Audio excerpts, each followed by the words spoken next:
ముస్తాబా కైమోని మనందరికీ తెలుసు, Iranian supreme leader.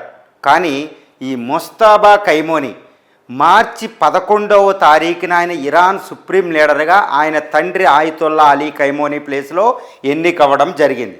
కానీ అప్పటి నుంచి ఇంతవరకు బయట కనపడ్డంలా.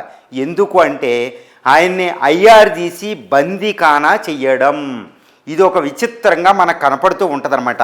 అదేంటి, ఐఆర్జీసీని క్రియేట్ చేశారు ఆయితుల్లా కైమోని. మరి ఇప్పుడు ఇదే ఐఆర్జీసీ ఎందుకు ఈయన్ని బందీఖానా చేసింది, బయటికి రానివ్వడంలా, ఎందుకు అనడానికి ఎవిడెన్స్ ఇప్పుడు నేను చెప్తున్నా చూడండి. ఇప్పుడు దీన్ని ఎవిడెన్స్ చెప్పడానికి నేను ఎంత రీసెర్చ్ కండక్ట్ చేశానో దాన్ని బట్టి నేను చెప్తున్నాను అనమాట.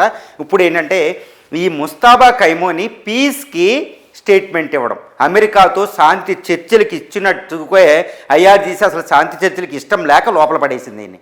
ఎందుకంటే ఈయన్ని బయటికి రానివ్వకూడదు, కానీ ఈయన ఇరానియన్ సుప్రీం లీడర్గా అయితే ఉండాలన్నమాట.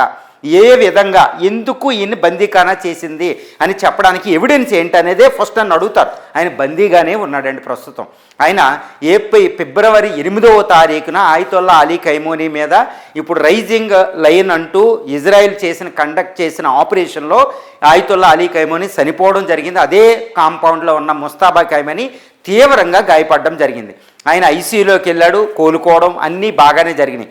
రష్యా మాస్కో వెళ్ళి అక్కడ కోలుకుని మళ్ళీ ఇరానియన్ కూడా రావడం జరిగింది. ఇదంతా జరిగేదే, రష్యాకి అంత క్యాపబిలిటీ ఉంటుంది. కానీ ఇక్కడికి వచ్చిన తర్వాత ముస్తాబా కైమోనిని ముందు పెట్టి ఇరాన్ అంతా ఏకం చేసి ఐఆర్జీసీ ఈరోజు ఆయన్ని లోపల పెట్టింది. ఎందుకంటే ఆయన శాంతి అంటున్నాడు, ఐఆర్జీసీకి శాంతి ఇష్టం లేదు. Blood America Donald Trump blood తాగడమే లక్ష్యంగా ఈరోజు ఐఆర్జీసీ పనిచేస్తుంది. అందుకలా ముస్తాబా కైమోనిని ముందు పెట్టి అది నడిపిస్తుంది. ఎందుకు అంటే